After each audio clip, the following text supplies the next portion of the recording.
Army chief general Asim Munir نے کہا ہے کہ 9 مئی کا سیاہ باب رقم کرنے والوں کے ساتھ سمجھوتا ہو سکتا ہے، نہ ڈیل۔ گھناؤنے منصوبے کے اصل رہنما کو حساب دینا پڑے گا۔ خود کو معصوم ظاہر کرنے والوں کے خلاف ثبوت موجود ہیں۔ آرمی چیف نے لاہور گیریجن میں جناح لائبریری کا افتتاح بھی کیا۔ آرمی چیف کا کہنا تھا تخریبی قوتوں نے لائبریری راکھ کے ڈھیر میں بدل دی تھی، لائبریری بنا کر قائد کی حرمت دوبارہ روشن کر رہے ہیں۔ Army chief general Asim Munir نے کہا ہے 9 مئی کے منصوبہ سازوں، سہولت کاروں اور مجرموں کو کٹہرے میں لائیں گے۔ اشتعال انگیزیوں کا جواب نہ دینا کمزوری اور صبر لامحدود نہ سمجھا جائے۔ سیاہ باب رقم کرنے والے منصوبہ سازوں، کرداروں کے ساتھ سمجھوتا ہو سکتا ہے، نہ ڈیل۔ کوئی سیاسی لیڈر فوج کے بارے میں دھمکیاں دے، پروپیگنڈا کرے، اس سے کوئی بات چیت نہیں ہے۔ آرمی چیف نے کہا گھناؤنے منصوبے کے اصل رہنما جو خود کو معصوم کہتے ہیں، انہیں حساب دینا پڑے گا۔ خود کو معصوم ظاہر کرنے والے ایسے عناصر کے خلاف واضح ثبوت موجود ہیں۔ جو لوگ ان عناصر کے سیاسی مقاصد نہیں سمجھے، انہیں خواہشات کا ایندھن بنایا گیا۔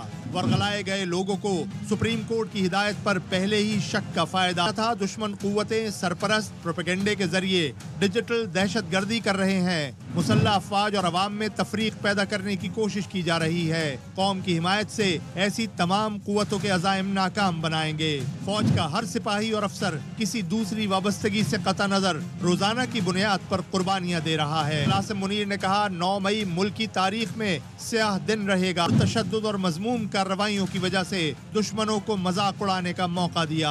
اب وہی سازشی عناصر ڈٹائی سے بیانیات توڑ مروڑ کر پیش کر رہے ہیں۔ وزیر اعظم شہباز شریف کہتے ہیں 9 مئی پاکستان فوج اور سپہ سالار کے خلاف بغاوت تھی، فرد واحد کی بادشاہی عمل میں لانے کا منصوبہ تھا۔ جنہوں نے حملے کیے چاہتے ہیں اس پر جھوٹ کا پردہ گرا دیا جائے۔ کیا امریکہ اور برطانیہ میں فسادیوں کو سزائیں نہیں ملی؟ سال بعد بھی مجرموں کو سزا نہ ملنا چبھتا ہوا سوال ہے۔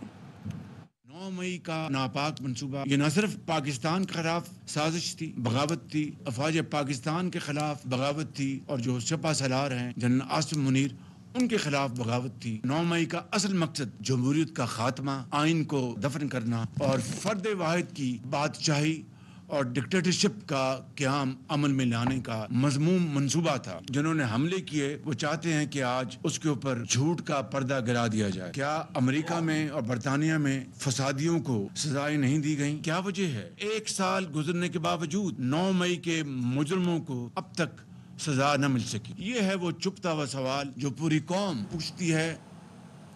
9 مئی کو پاکستان کے وجود کی ریڈ لائن پار ہوئی۔ وزیر دفاع خواجہ آصف کہتے ہیں اگلی کوشش اپنی مرضی کا آرمی چیف لانا تھی۔ ایبسلیوٹلی ناٹ والے اب امریکی سفیر سے مل رہے ہیں، کرائے پر لوگ رکھ کر منتیں کر رہے ہیں کہ ساڈا کچھ کرو۔ سادہ احتجاج نہیں تھا، اگلا اٹیمپٹ تھا کہ نیا آرمی چیف ہماری مرضی کا لگے۔ امریکہ میں پارلیمنٹ کو ٹارگٹ کیا گیا، کانگریس بلڈنگ کو ٹارگٹ کیا گیا۔ اگر وہاں پہ اکاؤنٹیبلٹی ہوتی ہے، ہر ملک کی اپنی ایک ریڈ لائن ہوتی ہے، جب اس کو کراس کیا جاتا ہے تو پورا سسٹم حرکت میں آ جاتا ہے۔ 9 مئی کو پاکستان کے وجود کی ریڈ لائن، شہیدوں کے خون کی ریڈ لائن کراس ہوئی تھی۔ ایبسلیوٹلی ناٹ، غلامی نامنظور۔ امریکن امبیسڈر جا کے ملن دیا تھا، کرنوں پہ آ گئے ہیں، اسی ایبسلیوٹلی ناٹ کے ترلے کیے جا رہے ہیں۔ بندے ہائر کر کے کرائے پہ بندے لے کے ان کی منتیں کی جا رہی ہیں۔ کوئی کیوں کہتا ہے کہ بات نہیں کریں گے؟ 80% لوگوں کے نمائندوں سے بات کرنا پڑے گی۔ سابق صدر عارف الوی کہتے ہیں معافی مظلوم نہیں ظالم کو مانگنی چاہیے۔ جیل میں بانی پی ٹی آئی سے ملاقات کے بعد میڈیا سے گفتگو میں کہا یہ کیا منطق ہے کہ 70% لوگ غلط اور چند لوگ صحیح ہیں۔ بانی پی ٹی آئی کا احسان ہے کہ پرامن رہنا چاہتے ہیں۔ 9 مئی کے ذمہ داروں کو سزا ملنی چاہیے۔ ثابت کر دیا 70 سے 80% تک عمران خان صاحب کی پاپولیرٹی ہے۔ بات کرنی پڑے گی، 80% لوگوں کے نمائندوں سے بات کرنی پڑے گی۔ یہ کیوں کوئی کہتا ہے کہ بات نہیں کریں گے؟ طاقت کس کے پاس ہے؟ سیاسی جماعتیں تو ملوث ہیں فارم 47 کے اندر، ان کا تو کوئی سروکاری نہیں ہے حکومت کے اندر۔ معافی وہ مانگے جس پر ظلم ہو رہا ہے، یا معافی ان کو مانگنی چاہیے جو ظلم کی بنیاد بن رہے ہیں؟ یہ کہنا کہ نہیں 70% پاکستان کے لوگ اور نوجوان غلط ہیں، ہم چند لوگ صحیح ہیں، یہ تو بالکل ایک غلط منطق ہے جو تباہی کی طرف لے جائے گی۔ عمران خان کا کریڈٹ ہے، اس کا احسان ہے کہ ان سارے پرووکیشنز کے باوجود وہ کہتا ہے کہ آئین کے دائرے میں رہ کر ہم نے کام کرنا ہے، پرامن رہ کر کام کرنا ہے۔ جو 9 مئی کے ذمہ داران ہیں، تحقیقات کرو اور تحقیقات کر کے سب کو قرار واقعی سزا ملنی چاہیے، اس میں ہمارا اتفاق ہے۔